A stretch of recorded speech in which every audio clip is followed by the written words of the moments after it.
श्री शिवलीलामृत कथासार कथा 4. श्री शंकरांचे गुण अगम्य आहेत. तो उदार महादेव भक्तांचा भुकेला आहे. तो भक्तांसाठी कुठेही प्रकट होतो. त्याविषयी कथासूत भक्तांना सांगत होते. पूर्वी राजा विमर्शन किरात देशात राज्य करत होता. राजा अतिशय शूर होता. शत्रू त्याच्यावर थरथर कापत असत. रानात जाऊन मनात येईल तेवढी शिकार करावी. मद्य आणि मदिराक्षी यांच्या सहवासात सारी रात्र घालवावी असा यांचा कार्यक्रम असे. सुंदर स्त्री मग ती कोणत्याही जातीची असो त्याला हवी असे. विमर्शन राजात एक गुण होता. तो शिवभक्त होता. रोज श्री शंकराची तो षोडोपचारे पूजा करत असे. त्याच्या पटराणीचे नाव कुमुदवती असे होते. ती सुंदर होती, चतुर होती. पतीवर तिचे अतिशय प्रेम होते. राजाही तिला योग्य तो मान देत असे. एके दिवशी रात्री आपल्या महालात राजा विमर्शन आपल्या राणीसह बसला होता. दोघं गप्पा मारत होती. राजाने विचारले, नाथ, एक प्रश्न विचारू का? खरं खरं उत्तर दिलं पाहिजे. विचारा ना. मी कधी तुमच्याशी खोटे बोलतो का? तुम्ही शिवाची नेहमी पूजा करता. शिवरात्र, सोमवार, प्रदोष हे उपवास श्रद्धेने करता. भजन कीर्तन करून त्या दिवशी जागरण करता. शिवकथाही ऐकता. मी पहिल्यापासून शंकराचा भक्त आहे आणि राणी ते आपल्याला माहितीही आहे. पण तुमच्या हातून अनेक पातकेही होतात, हत्या होतात, अधर्म होते. हे कसं काय? तेव्हा गंभीरपणे राजा विमर्शन म्हणाला, देवी, मला पूर्वजन्मीची आठवण आहे. पूर्वी पंपा नावाच्या नगरात मी एक कुत्रा होतो. काहीतरी मिळेल या आशेने एका शिव मंदिराच्या दारात मी उभा होतो. तो दिवस महाशिवरात्रीचा असल्याने तेथे शंकरांची महापूजा चालली होती. मी सर्व पूजा पाहिली. तेवढ्यात एका राजसेवकाने माझ्या पाठीत काठी घातली. मी उजवीकडे वळून मंदिराला प्रदक्षिणा घालत पळालो. खाण्याच्या लालसेने पुन्हा मंदिरासमोर आलो. पुन्हा माझ्या पाठीत काठी बसली. मी पुन्हा पळालो. अशा नकळत मी प्रदक्षिणा घातल्या. शेवटी दमून धापा टाकत मंदिरासमोरच बसलो. एका राजसेवकाला राग आला आणि त्याने मला बाण मारला. बाण वरमी लागला होता. शंकराच्या पिंडीकडे बघत बघत मी प्राण सोडला. त्या नकळत घडलेल्या पुण्याने मला आज राजदेह प्राप्त झाला आहे. परंतु श्वानाने काही गुण माझ्या लक्षात आहे. मला मी वागतो ते चांगले नाही हे कळते, पण आपोआप तसे वाईट वर्तन माझ्याकडून घडते. बरं, ते जाऊ दे. मी मागच्या जन्मी कोण होते सांगा बरं. तू पूर्वी एक कबुतरी होतीस. राणी कुमुदितीकडे पाहत राजा विमर्शन म्हणाला, असं? मग मला हा जन्म कसा मिळाला? तोंडात मांसाचा तुकडा धरून तू चालली होतीस. तेवढ्यात एक ससाना तुझा पाठलाग करू लागला. समोर शंकराचे मंदिर होते. त्या ससाण्याला चुकवण्यासाठी तू देवळाच्या भोवती 3 प्रदक्षिणा घातल्यास. पण थोड्या वेळात तू थकलीस. तुझी ताकद कमी पडली आणि ससाण्याने झडप घालून तुला ठार मारले. तुझे मृत कलेवर शिव मंदिरासमोरच पडले आणि त्या पुण्याने तू राणी झालीस. एकाग्रतेने राणी कुमुदवती हे सर्व ऐकत होती. नंतर तिने विचारले, नाथ, ह्या जन्मानंतर आपल्याला कोणता जन्म मिळेल? आपल्याला सर्व ज्ञात आहे म्हणून विचारत आहे. हे सुंदरी, मी पुढील जन्मी सिंधू देशाचा राजा होणार आहे. तू जया नावाची राजकन्या होशील आणि आपल्या दोघांचा विवाह होईल. त्या जन्मानंतर मी सौराष्ट्रात जन्म घेऊन आणि तू कलिंग देशात जन्म घेऊन मलाच आपला पती म्हणून माळ घालशील. 4थ्या जन्मात मी गांधार देशात जन्म घेईल. तू मगध देशात जन्म घेशील आणि माझ्याशी तुझा विवाह होईल. 5व्या जन्मात मी अवंतीचा राजा होईल. दाशार्य कन्या होऊन तू माझी पत्नी होशील. 6व्या जन्मात मी अनर्थधिपती होईल आणि तू ययाती राजाची सुंदर गुणवान मुलगी म्हणून जन्म घेशील. आपला विवाह होईल. 7व्या जन्मात मी पांडे राजा होईल. तू पद्मराजकन्या वसुमती होशी. त्या जन्मात मी अनंत कीर्ती संपादन करेन, धर्म वाढवेन, शत्रूंचा पराभव करेन, शिवभजनात रंगून जाईन. नंतर वानप्रस्थाश्रम स्वीकारून पुत्राला राज्य देऊन मी तप करण्यासाठी वनात जाईल. शैव पंथाची दीक्षा घेईन आणि मृत्यूनंतर तुझ्यासह मला कैलास पर्वतावर भगवान शंकराच्या पायाशी स्थान मिळेल. राणीला हे सर्व ऐकून फार आनंद झाला. तिने श्री शंकराला मनोभावे नमस्कार केला. शौनक व इतर ऋषींना कथा सांगता सांगता सूत म्हणाला, राजाने सांगितल्याप्रमाणे सर्व जन्म घेऊन शेवटी राजा अक्षय अशा शिवपदाशी गेला. असा हा शिवभजनाचा महिमा आहे. वेदशास्त्रे सुद्धा त्या महिम्याचे यथार्थ वर्णन करू शकत नाहीत. शिवाचे गुण ऐकून, त्याची लीला ऐकून ज्यांचे हृदय भरून येत नाही, डोळ्यातून आनंदाश्रू वाहत नाही, त्यांचे जीणे व्यर्थ आहे. असा माणूस जगला काय आणि मेला काय सारखेच. असे दुरात्मे जगात नसलेलेच चांगले. असो, आता आणखीन एक कथा ऐक.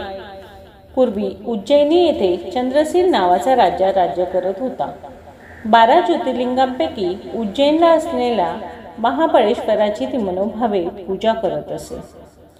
न्यायाने आपले राज्य चालवत असे. राजाचा एक मित्र होता. त्याचे नाव होते मणिभद्र. राजाचे त्याच्यावर फार प्रेम होते. चतुर आणि सच्चा मित्र, उदार आणि भाविक असणारा शिष्य, सुंदर आणि पतिव्रता स्त्री, भाग्यवान नम्रपुत्र, हुशार आणि उत्तम वक्तृत्व असलेला वक्ता, असा सुंदर योग घडून येण्यासाठी पूर्वजन्मीचेच पुण्य असावे लागते. चंद्रसेन राजाचे पुण्य फार मोठे होते, म्हणून त्याला मणिभद्रासारखा उत्तम मित्र मिळाला होता. मणिभद्राने एक अमूल्य आणि चंद्रसेन राजाला आणून दिली. तो मणी चंद्रासारखा तेजस्वी होता. अष्टधातूंचा त्याला स्पर्श झाला की बावंकाशी सोने बनत असे. साप, वाघ आणि चोर चंद्रसेन राजाचे राज्य सोडून त्या मण्याच्या सामर्थ्याने पळून गेले होते. त्या दिव्य मण्याचे दर्शन झाले की सर्व रोगांचा नाश होत असे. चंद्रसेन राजाजवळ तो मणी होता. त्यामुळे दुष्काळ, अवर्षण, शोक आणि दारिद्र्य त्यांच्या राज्यात नव्हतेच. तो मणी गळ्यात घातल्यानंतर राजा दिव्य तेजाने नाहत असे आणि युद्धात त्याला कधीही अपयश येत नसे. जे त्यांच्याशी वैर धरून लढायला येत ते त्यांचे मित्र बनत असे. राजाचे आयुष्य, आरोग्य आणि ऐश्वर दिवसेंदिवस वाढत चाललेले होते. चंद्रसेन राजा 64 विद्या आणि कला यांच्यात निपुण होता.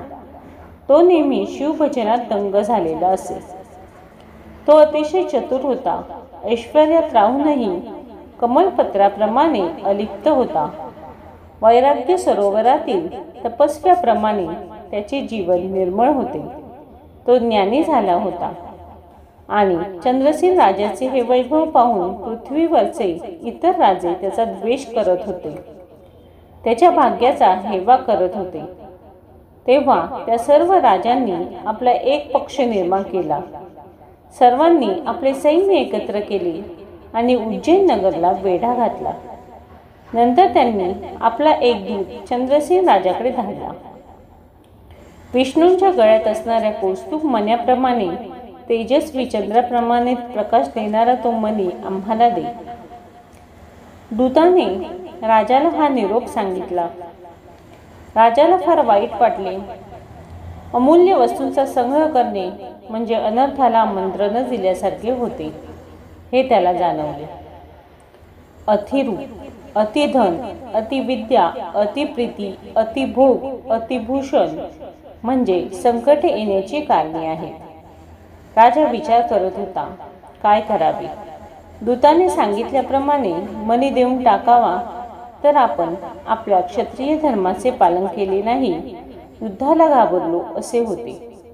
न देवा तर उगाच दोन्हीकडील सैन्य मृत्युमुखी पडते. मग काय करावे. राजाला सुचेना. शेवटी त्याने आपला भार स्वामी महाकाळेश्वरावर घालायचे ठरवले. तो करुणेचा सागर, दीनांचं रक्षण करणारा, जगताचा उद्धार करणारा, भक्तांना अभय देणारा, पार्वती देवीचा प्राणसखा स्वामी महाकाळेश्वर जे काय करेल ते करू दे असे म्हणून त्याने पूजा साहित्य मागवले आणि तो महाकाळेश्वराच्या मंदिरात गेला. त्याने षोडोपचारे पूजा करायला सुरुवात केली. सर्व चिंता सोडून चंद्रसेन राजा शंकराची पूजा करू लागला. इकडे त्याच्या प्रधानाने आपल्या सैन्याला युद्ध करण्याचा हुकूम दिला. हर हर महादेव अशी गर्जना करत सैन्य बाहेर पडले. घनघोर युद्ध सुरू झाले. तोफांचा आवाज, तलवारींचा खणखणाट, घोड्यांच्या टापांचा आवाज सर्व वातावरणात भरला होता. राजा चंद्रसेन मात्र शंकराचे ध्यान करत स्वस्थ बसला होता. महाकाळेश्वरावर त्याचा पूर्ण विश्वास होता. देवळाच्या दारात मंगलवाद्य वाजत होती. अनेक नागरिक राजाची पूजा बघत असे. एका कोपऱ्यात गवळीवाड्यातील एक तरुण विधवा स्त्री आपल्या 6 वर्षाच्या मुलाला कडेवर घेऊन पूजा बघत होती. तिच्या कडेवरचा छोटा मुलगा राजाकडे एकटक लावून पाहत होता. जरा वेळ थांबून घरी काम पडले असल्याने ती गोपस्त्री घरी आली. मुलाला खेळायला सोडून ती घरातले काम भराभर आटपू लागली. बाळाने शंकराच्या लिंगासारखा दिसणारा एक दगड शोधला. मातीचा ढीग करून त्यावर त्याने तो दगड शिवप्रतिमा म्हणून स्थापन केला. बिचारा एकटाच खेळत होता. लहान लहान दगड त्याने वेचून आणून जवळ ठेवले आणि राजाप्रमाणे पद्मासन घालून बसला. राजा कशी पूजा करत होता ते आठवून तो पूजा करू लागला. त्याच्याजवळ धूप, दीप, नैवेद्य, पंचामृत हे काहीही नव्हते. त्याऐवजी तो छोटे छोटे दगड वाहत होता.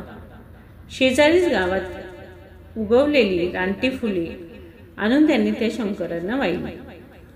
मंत्र, ध्यान, आसन यापैकी त्याला काहीही ठाऊक नव्हते, पण तो जी पूजा करत होता ती अगदी मनापासून करत होता. शेवटी डोळे झाकून त्यांनी ध्यान सुरू केले. सांब सदाशिव, सांब सदाशिव असा जप चालू केला. इकडे त्याच्या आईचा स्वयंपाक तयार झाला होता. ती त्याला जेवायला हाक मारत होती, पण हा बाळ शंकरांचे स्मरण करण्यात दंग झाला होता. त्याला हाक ऐकूच आली नाही. तेव्हा ती गोपस्त्री रागारागाने बाहेर आली. बघते तो बाळ मातीच्या ढिगासमोर हात जोडून बसलेला आहे. बाळ्या, हे काय नवीन खूळ काढले आहेस आज? चल पाहू जेवायला, मला दुसरी कामे आहेत, चल उठ. पण बाळ जागेवरून हलला नाही. तेव्हा त्या स्त्रीला राग आला आणि तिने त्याची पूजा उधळून टाकली. त्याला 2 रट्टे दिले आणि केस धरून त्याचे डोके हलवत ती म्हणाली, ए बेड्या, चल पाहू घरात. बाळाने डोळे उघडून पाहिले. आपल्या समोरची आपण केलेली पूजा उधळली गेली आहे हे लक्षात येताच त्याला फार दुःख झाले. तो बेशुद्ध पडला. हे बाळाचे ढोंग आहे असेच आईला वाटले. त्यामुळे त्याच्याकडे लक्ष न देता त्याला शिव्या देत ती घरात गेली. जेवून घेतले आणि फाटकी गोधडी पांघरून गवताच्या बिछाण्यावर झोपली. इकडे पूजा उधळल्यामुळे बाळ शंकराच्या नावाचा जप करत रडत होता. त्याच्या निष्पाप आणि निर्मळ भक्तीने शंकर प्रसन्न झाले. त्याचबरोबर ज्या गवताच्या झोपडीत तो बसला होता ते रत्नांनी मढवलेले सुंदर शिव मंदिर बनले. वर कळस हिऱ्या माणकांच्या तेजाने झगमगत होता. 4 दारे सोन्याची होती. रत्नांची कलाकुसर केलेली होती. मध्ये स्फटिकांचे शुभ्र शिवलिंग होते. चंद्रापेक्षाही त्याचे तेज जास्त होते. बाळाने डोळे उघडून पाहिले तर सुवर्णाच्या तपकात पूजेची जय्यत तयारी करून ठेवलेली होती. बाळ आनंदाने नाचू लागला. त्याने विधियुक्त पूजा केली.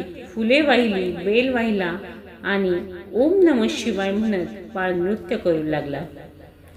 शंकरांनी प्रसन्न होऊन बाळाला म्हटले, बाळा, मी प्रसन्न झालो आहे. काय हवे असेल ते माग. शंकरांना नम्रपणे प्रणाम करून बाळ म्हणाला, माझ्या आईने तुझी पूजा उधळून टाकली म्हणून तिच्यावर रागवू नकोस. तिला क्षमा कर. तथास्तु, शंकर म्हणाले.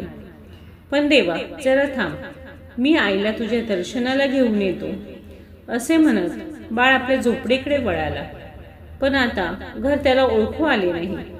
श्रीमंताच्या महालासारखे त्याचे घर सजले होते.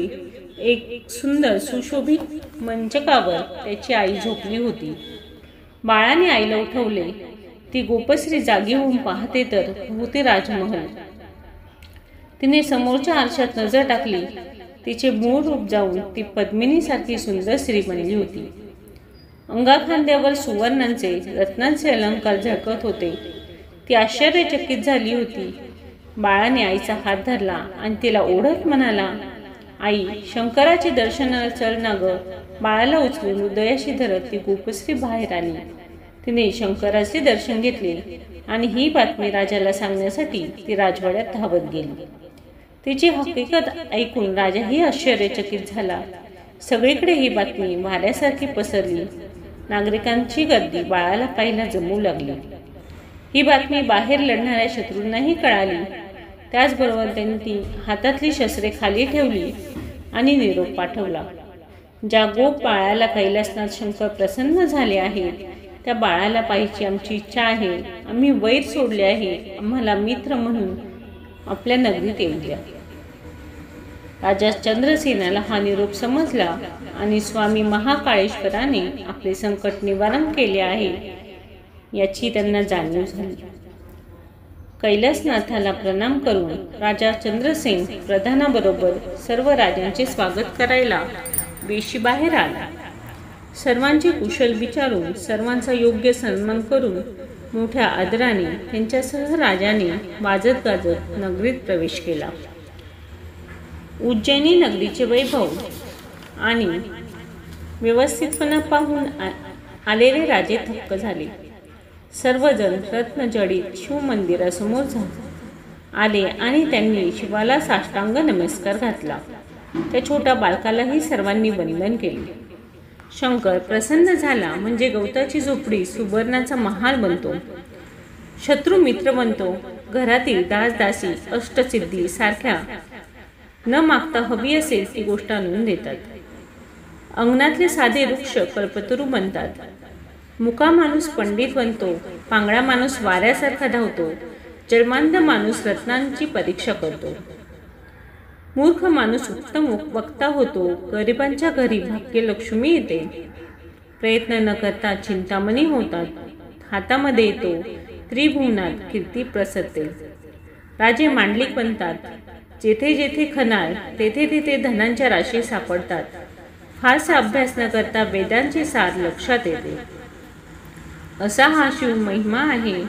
शंकर प्रसन्न झाला की कशालाच तोटा नाही. चंद्रसेन राजाची आणि गोप बाळाची सर्वजण स्तुती करत होते. देवळापाशी यात्राच भरलेली होती. तेवढ्यात काय झाले, रामसेवक हनुमान तेथे प्रकट झाले. सर्वांनी हनुमानाला आदराने नमस्कार केला.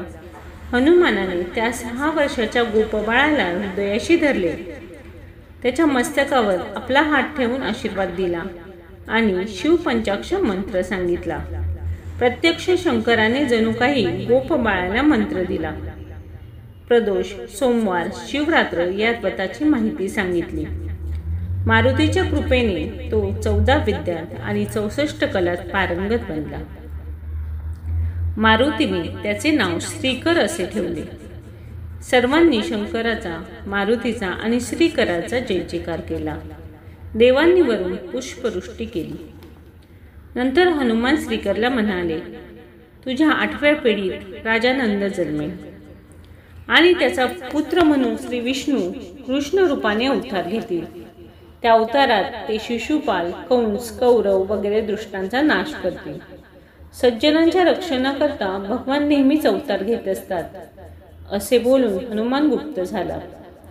ज्याचा गुरु प्रत्यक्ष हनुमान, त्या श्रीकराचे भाग्य काय वर्णावे. नंतर राजा चंद्रसेनाने व श्रीकराने आलेल्या राजांचा यथायोग्य सत्कार केला आणि सर्व राजे परत आपापल्या राज्यात निघून गेले. सोमवार, प्रदोष ही व्रते सर्वजण मोठ्या भक्तिभावाने, मनोभावाने करू लागले. शिवरात्रीला मोठा उत्सव होऊ लागला. याचकांना दान मिळू लागले. शिवलीलामृत वाचन होऊ लागले आणि शेवटी ते शिवपदाला जाऊन पोहोचले. हा अध्याय जे कोणी वाचतील त्यांना संतती संपत्ती भरपूर मिळेल, उत्तम आरोग्य लाभेल, आयुष्य वाढेल. शिवाच्या चरणापाशी ज्यांची भक्ती आहे त्यांना संकटे त्रास देत नाहीत. जे शिव निंदा करतात त्यांना महानरकात जावे लागते. विष्णूची किंवा शंकरांची निंदा करणाऱ्याला यम फार छळतो. म्हणून नेहमी शिवाचे गुणगान करत असावे. शिवचरणावरती निष्ठा ठेवावी. धन्यवाद. व्हिडिओ आवडल्यास लाईक करा, सबस्क्राईब करा.